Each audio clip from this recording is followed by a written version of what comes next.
اسرائیل کے ساتھ کسی بھی قسم کے تعلقات کو جرم قرار دینے والے بل کے حق میں 329 نشستوں والی عراق کی پارلیمنٹ میں 275 قانون سازوں نے ووٹ دیا ہے۔ اس قانون کے تحت اسرائیل سے رابطہ سمیت سیاسی، اقتصادی، فوجی اور ثقافتی تعلقات قائم کرنا اب ایک جرم ہوگا۔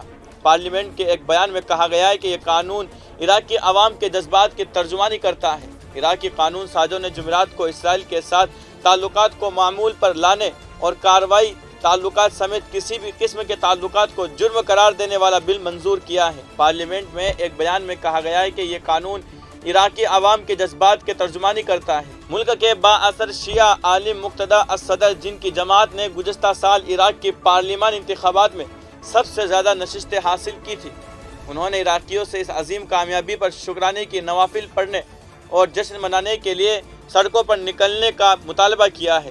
اس کے بعد سینکڑوں افراد وسطی بغداد میں جمع ہوئے اور اسرائیلی مخالف نعرے لگائے۔ اس قانون میں کہا گیا ہے کہ اسرائیل سے تعلقات قائم کرنے والے انجمنوں اور افراد کو اس جرم کی پاداش میں سزائے موت تک دی جا سکے گی۔ ابھی یہ واضح نہیں ہوا ہے کہ اس قانون کو کیسے نافذ کیا جائے گا، کیونکہ عراق نے 1948 میں ملک کے قیام کے بعد سے اسرائیل کو تسلیم نہیں کیا ہے۔